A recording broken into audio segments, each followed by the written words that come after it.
ইলিশ এই বছর দুঃখজনকভাবে আমরা কিন্তু খুবই সফলতার সাথে মা ইলিশ রক্ষা, যে অক্টোবর মাস থেকে নভেম্বরে যে 22 দিনে মা ইলিশ রক্ষার যেটা হয় ওটা খুব সফলভাবে করতে পেরেছিলাম এবং প্রজননের হার প্রায় 52% হয়েছিল।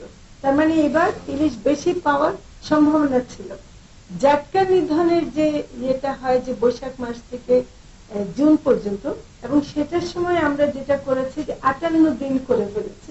আগে ভারতের থাকতো 58 দিনের মতো, আমাদের ছিল 65 দিন, এবং তারিখটা এমন ছিল যে আমাদের নিষেধাজ্ঞার সময় ভারত এবং মায়ানমার অন্য দেশের জেলেরা এসে মাছ ধরে নিয়ে যেত, আমাদের ওরা কিছু পেত না। এবার কিন্তু 58 দিনও সফলভাবে আমরা করেছি। কিন্তু জাটকা নিধনটা মানে আমরা কোস্টগার্ড, নৌ পুলিশ এবং আমাদের যারা মৎস্য কর্মকর্তারা অভিযান চালিয়েছেন তারা দেখেছেন যে অনেক জাটকা এখনো ধরে এবং হাজার লক্ষ লক্ষ মেট্রিক টন মানে লক্ষ লক্ষ জালে ধরা পড়েছে।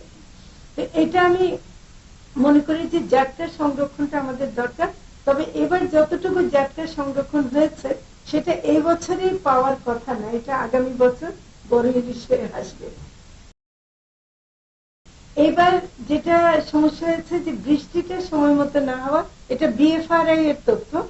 বৃষ্টির সময় মতো হয়নি, অনেক জায়গায় মানে আপনার ডুবোচর হয়ে গেছে এবং নদীতে যে মানে পলি পড়ে আপনার যে নাব্যতা কমে গেছে। ইলিশ সমুদ্র থেকে মানে পদ্মা মেঘনা যে সময় মতো আসবে সেই সময় আমরা জুন জুলাইতে, জুনের পরে জুলাই আগস্টে তেমন ইলিশ পাইনি, এটা সত্যি।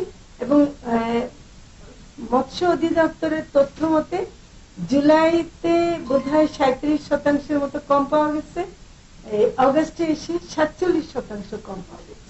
তো ফলে ইলিশের বাজারে যে প্রাপ্যতা সেটা আমরা আশানুরূপ পাইনি এবং সে কারণে আমরা দামটাকে কমাতে পারিনি। আমরা আশা করছি এই মাসে কিছুটা হবে এবং বিএফডিসির মাধ্যমে আমরা, আপনারা জানেন যে বাংলাদেশ ফিশারিজ ডেভেলপমেন্ট কর্পোরেশন তারা যেহেতু বিক্রি করে, আমরা তাদের মাধ্যমে সাশ্রয়ী মূল্যে কিছু জায়গায় বিক্রি করাবো, মানে অ্যাটলিস্ট বাজারকে একটা মেসেজ দেয়া যে এই দামেও বিক্রি করা যায়। সেটা পরিমাণ হয়তো কম হবে, সেটা আমরা দেখবো। এবং উত্তরবঙ্গে কিছু মাছ আমরা সীমিত আকারে বিএফডিসির মাধ্যমে পাঠাবার একটা উদ্যোগ নেব। আমরা বিদেশে মাছ পাঠাবার ক্ষেত্রে এমনিতে একটা মানে ঘোষণা দিয়েছিলাম, সেটা হলো যে আমাদের প্রবাসী বাঙালিরা যারা আছেন এবং যারা নাকি কষ্ট করে রেমিটেন্স পাঠায় তাদের একটা দাবি ছিল যে তারা ইলিশ খেতে চায়। আমরা সেটার জন্য বাণিজ্য মন্ত্রণালয়কে একটা অনুমোদন দিয়ে রেখেছিলাম যে 11,000 মেট্রিক টন তারা যদি পায় তাহলে ওরা যেন সৌদি আরব এবং আবুধাবি, আরব আমিরাতে ওই দেশগুলোতে যেন দেয়, তাহলে আমাদের যেন বাঙালিরা পায়।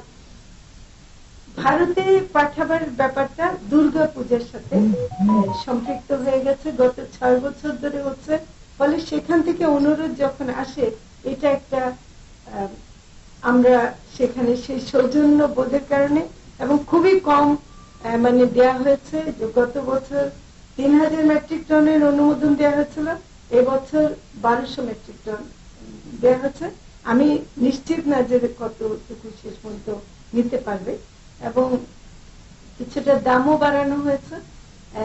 চাপটা সেই অর্থে না, এটা হলো চাপটা এভাবে যে আমরা যখন অনুরোধ আসে এবং দুর্গা পূজার মতো একটা উৎসবের কথা বলা হয় তখন সেখানে না বলাটা একটু একটু অসুবিধা হয়। যেটা অন্য একটা ধর্ম এবং অন্য আমাদের যে সম্প্রীতির ব্যাপারটা আমরা দেখাতে চাই, সেটাকে আমরা মনে করি যে এটা দেখাবার জন্য এটা করেছে।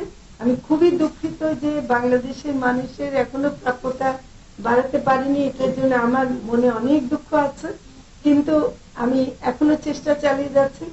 এই ইলিশের মৌসুমটা শেষ হওয়ার আগে আশা করি যে বাংলাদেশের মানুষের আর একটু সাশ্রয়ী মূল্যে পাবে। আমি এটুকু বলে শেষ করি।